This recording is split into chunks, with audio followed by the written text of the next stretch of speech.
One former point guard that's now a head coach in the Atlantic Coast Conference is Duke's Jon Scheyer. Following this weekend's win over Wake Forest, he had to go in front of the media and talk about how his team had to play their first minute of zone defense of the 2024-25 season against the Demon Deacons. And Mr. Everything, Cooper Flagg, David Glenn, had to admit that he had never played zone defense a day in his life. We have a coach, we have a veteran ACC reporter right here. Guys, is the zone defense, now that Jim Boeheim is no longer on the sidelines, is zone defense pretty much dead in college basketball? It's not dead, but it's not breathing as much as it used to. I'll put it that way. And Coach would have a better idea of this. Watching different Carolina coaches over the years, different Duke coaches recently. Obviously, Duke's brand from the early days of Coach K. If you go all the way back to when Coach K wasn't winning yet. I'm talking about before even I was covering the ACC. So early 80s. I was still in like middle school or whatever. And Coach K had a couple of rough seasons. And he was asked, basically, why do you play so much man-to-man defense when we keep watching your teams get beat while playing man-to-man defense? His answer was basically because that's what we are at Duke. And he was just so adamant about that being part of their identity. He was going to recruit to that identity. He was going to coach to that identity. He was going to reinforce that identity. And if he lost some games in the interim before he found better fits for his system, so be it. Coach Smith would certainly mix a whole lot of zone in. I do see less of it overall, Mike, but I think Coach Keating's point about psyops earlier is well taken. Because, just as a player has his toolbox or his bag, as Coach was describing it, coaches have only so many tools in the toolbox, right? I mean, you constructed your roster, so it is what it is. Like Hubert can't find a big man at the local Target store. It just doesn't work that way. There's no free agent signee at midstream the way maybe you can do in another professional sport. So that's no longer in your bag once the season starts, personnel stuff. But it's in your bag if you can steal. How many of these? Coach made reference to a handful of ACC teams with the Wolfpack has that series of 2-possession games. Carolina has had that series of 1-possession games, etc. If you can steal 2 possessions where you throw a zone out there and it takes a while for the personnel to figure it out, or sometimes it even takes a while for the assistant coach to whisper in the head coach's ear, hey, we didn't think this was going to happen, but they're in zone right now. What if you stole 2 or 3 possessions or 4 minutes? I mean, Jon Scheyer's not supposed to be the X and O genius, but I haven't seen him drop the ball as an X and O guy. And that was a great example of taking a Wake team that is fragile offensively, right? There is no true point guard.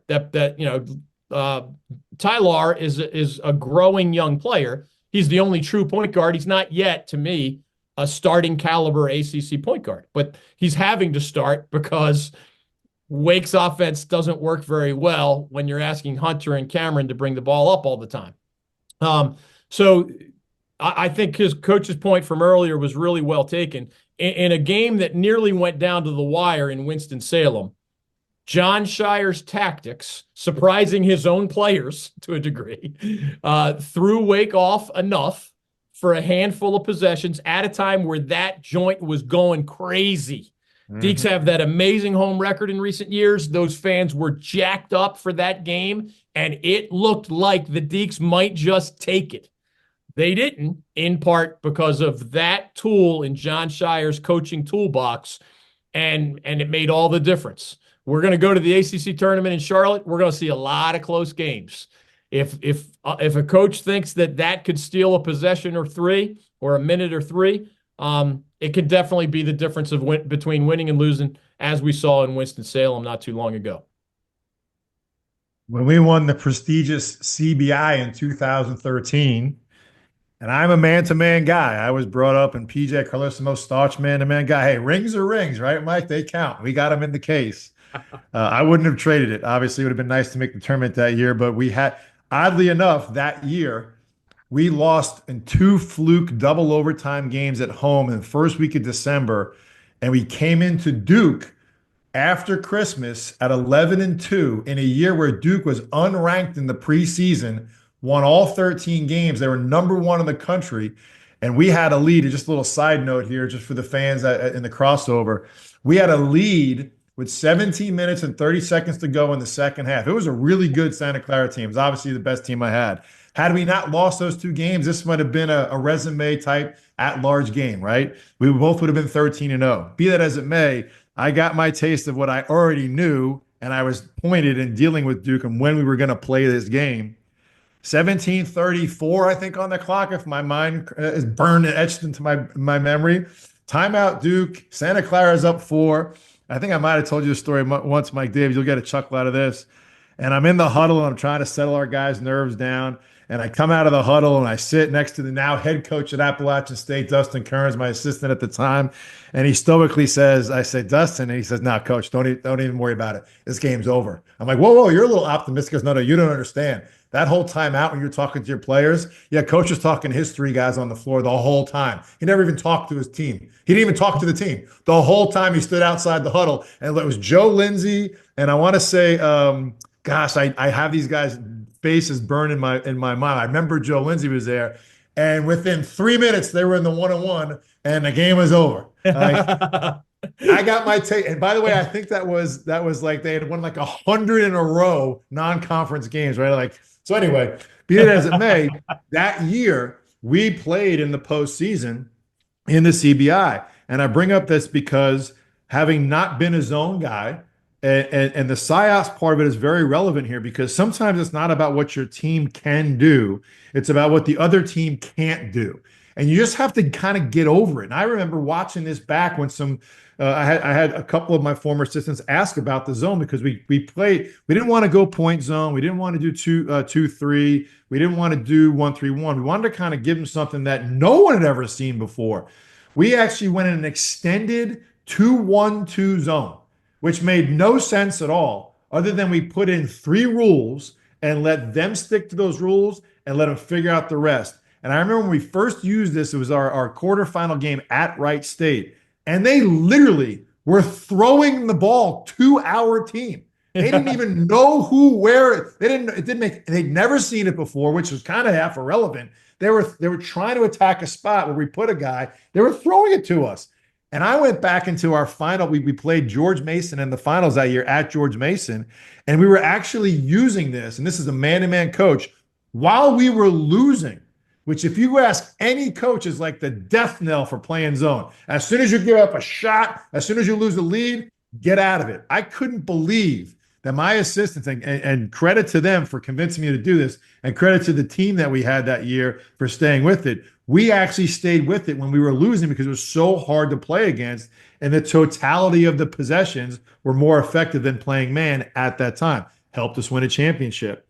You know, the whole thing about John using this zone, whether it becomes a thing or not, is all predicated on the fact that he's got these long athletes. The big key for me is when Brown comes back, if they actually still go back to that, because he's their best defender, de facto best defender when he comes back, will they need it? Is it something that now, and again, this is a product of the ACC, if they run the table in the ACC, the biggest issue that I have for Duke is they've won every game going into Wake Forest by 24, average of 24. They're not getting challenged, right? They're turning into the Gonzaga of the ACC, where they're going to have to, they hope they had a better non-conference than the conference, because they're kicking a crap at everyone in the conference, and it may come back to bite them in close games, or these situations where John's team is so talented and they have this close game and they're on the road. Oh, let's just throw a zone out there. It's not that they couldn't stop them. It was almost like, as we said, a psychological operation. Let's just throw it out there, see what happens. It wasn't like Cooper Flagg got 4 steals out of it, or 3 block shots, or they protected someone in foul trouble. Wake Forest kind of, crapped on themselves a little bit with the possessions and didn't have great looks at it. They kind of hurt themselves. They were in such a flow offensively. It just broke up the flow. The zone thing is really interesting, because I am staunchly against young kids playing zone before they even get to high school. And in helping out the middle schools when my kids are coming up and these guys that don't know how to coach, and it's not on them, they just stick kids in a zone. They're not learning how to play. It's also kind of pushing forward into that now. You got a kid like Cooper Flagg. He's played some zone before. Trust me when I tell you, up in Maine, they ain't that talented up there. They're just standing there letting him steal the ball all the time. But the wink, wink question from John in the press conference was well placed. I don't know if you'll see Duke come back to it, but I do know that there may be a time in the Sweet 16 where they'll reference it and maybe use it. I don't think this is something you're going to see all the time. That's not what their MO is. But at least they have the comfort to know now, hey, guys, we had success with it. They'll have all the analytics set up for the team they're playing against in the second weekend when the game gets close to say they're not very good against the zone. Let's let them make the mistakes because we're not as successful in stopping them from the mistakes in the man-to-man. So you got to kind of have to trust a little bit. You can't just automatically come out of it if they score, but you also have to put it on your players. And like we did in that CBI year, they owned it. It was something they got excited about. It was something different. And as the season wears on and you go through a long season, especially at the success level you're going to have, you're going to have some sort of weird challenge that's a little bit Coach K-ish, if you ask me. This is the type of stuff Coach K used to do in practice all the time. You'd think he's doing it for this reason, but he was doing it for that reason. And he just put it in the bank and was able to recall that back at the end of the season. Again, I feel like we're almost shilling right now for Jon Scheyer to be National Coach of the Year. But I think David and I, Michael, we're in agreement. This guy is managing this roster to an expert level in a time where he can do that and experiment like this because in total, the ACC is not as challenging to the roster that he has. A great growth time for him and maybe something that for him, 5-6 years down the road, he can look back on when the league hopefully balances itself out and becomes more challenging. I don't think this number has come out yet, on our shows this season. Ken Palm, the basketball stats guru guy, he has a statistic called average height. And so there's 364 teams in Division I men's basketball, 364. Duke is first in average height. And I don't believe I've seen this before. I'd have to look at some of Leonard Hamilton's old teams at Florida State because Leonard and his assistants purposely recruited length. I mean, it was as essential a part of Florida State's philosophy as, a certain spice or a certain potato may be a part of your grandma's favorite stew or whatever, right? It was by design. It was essential to how Leonard, to this day, likes to play defense. I don't think I've ever seen this again. It would be hard to research. Maybe we could all pick each other's brains on this topic on a future show. Duke's smallest player I walk into ACC locker rooms. I'm 6 feet tall. So in the real world, I'm probably slightly taller than the average person. In an ACC locker room, I, of course, feel small. And in Duke's locker room, I feel really small because it's not just Malowich at 7'2" and Cooper Flagg at 6'9". I have never seen a college basketball rotation where the shortest player is 6'5". I mean, you can't have more length than that if your smallest guard is 6'5". And that's Caleb Foster. And I stood next to him in Charlotte. He's 6'5". And Knippel's 6'7", and Flagg 6'9", and Malowich is 7'2", and Malik Brown is 6'9". I mean, the guy now coming off the bench, Gongba, he's 6'11". There's truly, I mean, maybe the walk-ons are less than 6'5", but the rotation players, I've never seen that ever.